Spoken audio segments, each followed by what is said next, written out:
Chapter number 6 শিলা ও মাটি। এখানে বলা হচ্ছে যে পৃথিবীর উপরিভাগে যে কঠিন আবরণটি রয়েছে তাকে আমরা শিলা বলে থাকি, এবং এই কঠিন আবরণটা বিভিন্ন ধরনের খনিজ পদার্থ দিয়ে গঠিত হয় এবং তার সমন্বয়ে গঠিত হচ্ছে, এবং এই সমন্বয়কেই এই সমন্বয়ে যে যৌগিক পদার্থ সেটাকে আমরা শিলা বলে থাকছি।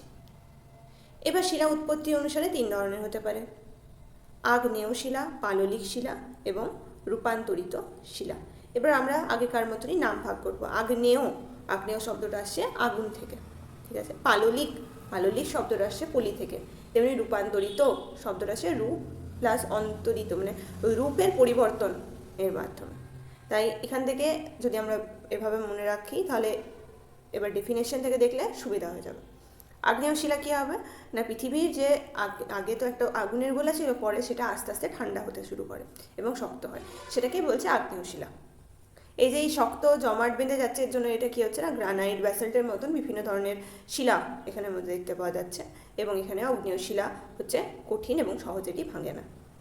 এবার যখন এই আগ্নেয় শিলাই কঠিন এবং সহজে ভাঙে না, কিন্তু একটা সময় তো ভাঙবে বিভিন্নভাবে, বিভিন্ন প্রাকৃতিক উপায়ে আমরা কি করব, এটা আস্তে আস্তে কী হবে না, ভেঙে যাবে, ক্ষয়প্রাপ্ত হতে থাকবে, নুড়ি কাঁকড় বালিতে পরিণত হবে এবং নদী এবং বায়ু দ্বারা প্রবাহিত হয়ে সমুদ্রের তলদেশে কী হবে, স্তরে স্তরে জমা হবে, এবং সেটা কী হবে, শক্ত হয়ে পাললিক শিলায় পরিণত হবে, যেখানে পাললিক শিলা নরম এবং সহজে ভেঙে যায়। পাললিক শিলার উদাহরণ হচ্ছে বেলে পাথর, কাদা পাথর, চুনা পাথর ইত্যাদি। বেলে পাথর, কাদা পাথর দিয়ে ঘরবাড়ি তৈরি করা হয়। চুনা পাথরও অনেক কাজে লাগে, সিমেন্ট ইস্পাত কারখানায় চুনা পাথরের ব্যবহারও করা হয়ে থাকে, ঠিক আছে। এরপরে আসছে রূপান্তরিত শিলা। এই দুটোর অন্তর হয়ে যাবে যখন আগ্নেয় শিলা এবং পাললিক শিলা রূপান্তরিত হবে। কী করে হবে না, ভূগর্ভের মধ্যে চলে যাবে এবং সেখানের মধ্যে তাপ এবং ভূচাপ, পৃষ্ঠের যে চাপ, এই সময় কী হবে না, এগুলোর মধ্যে পরিবর্তন ঘটাবে এবং রূপ বদলে দেবে মানে রূপান্তরিত শিলায় পরিণত করবে। এই শিলাও সহজে ভাঙে না এবং ক্ষয় প্রতিরোধকারী। আমাদের তাজমহল মার্বেল দ্বারা যে গঠিত, সেই মার্বেলটিও একটি রূপান্তরিত শিলার উদাহরণ।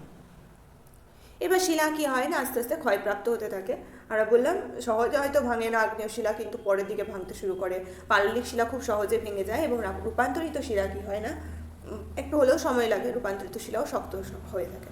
তো অনেক ধরনের প্রাকৃতিক শক্তি, যেমন সূর্যের তাপ, বৃষ্টির আঘাত, বাতাসের ধাক্কা, নদীর স্রোত ইত্যাদি দ্বারা এই শিলাগুলি ভেঙে যায় এবং টুকরো শিলাগুলি ওখানে পড়ে থাকে।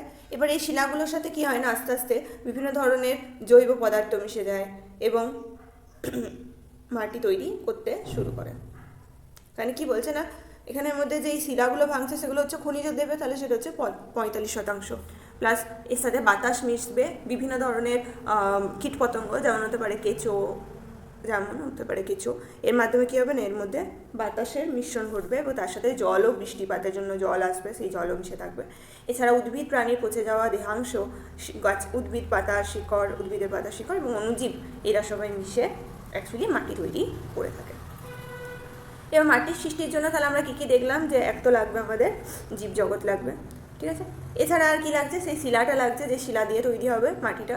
এর সাথে সাথে সেখানে জলবায়ু, ভূপ্রকৃতি এবং সময়ও এখানের মধ্যে কিন্তু অনেক বড় ভূমিকা নিয়ে থাকে। কী জন্য কীভাবে হয় না, শিলা একটা হচ্ছে শিলা কী ধরনের হবে সেই হিসাবে ক্ষয়প্রাপ্ত হবে, এবং ভবিষ্যতের মাটির ধরন কী হবে সেটাও কিন্তু শিলাই নির্ধারণ করে।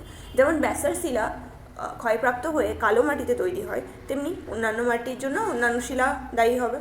এবার এই জলবায়ুর জন্য কী হয় না, অনেক সময় জলবায়ুর জন্য বাতাসের পরিবর্তন হয়, বৃষ্টিপাতের পরিবর্তন হয়, শুষ্ক অঞ্চল হতে পারে, শীতল অঞ্চল হতে পারে, কিংবা উষ্ণ বৃষ্টিবহুল অঞ্চল হতে পারে। তো এর জন্য কী হয় না, শিলা ক্ষয়ের উপর প্রভাব পড়ে, ঠিক আছে, এবং মাটি তৈরিতেও বিভিন্ন ধরনের প্রভাব পড়ে।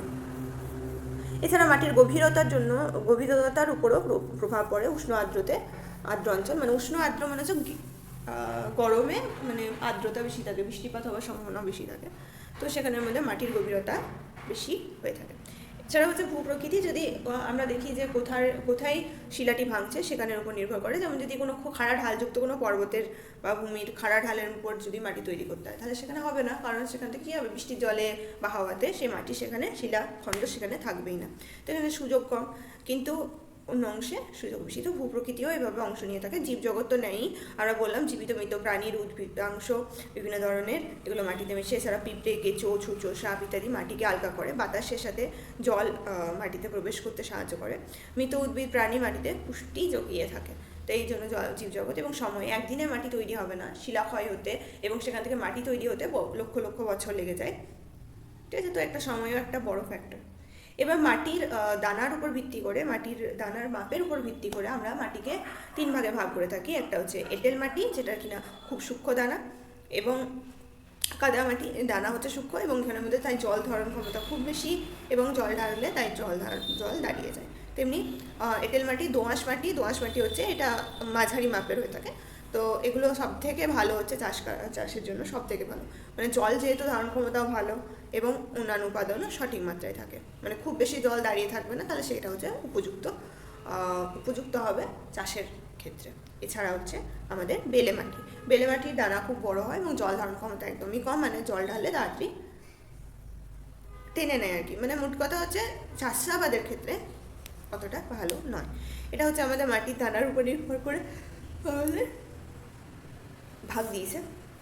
মানে এভাবে মনে রাখলে চলবে যে কিছু মাটির দানা যেগুলো হচ্ছে ছোট ছোট, সেগুলো হচ্ছে এঁটেল মাটি, মাঝারি মাপের হচ্ছে দোআঁশ মাটি এবং বেলে মাটি হচ্ছে সব থেকে মোটা দানা।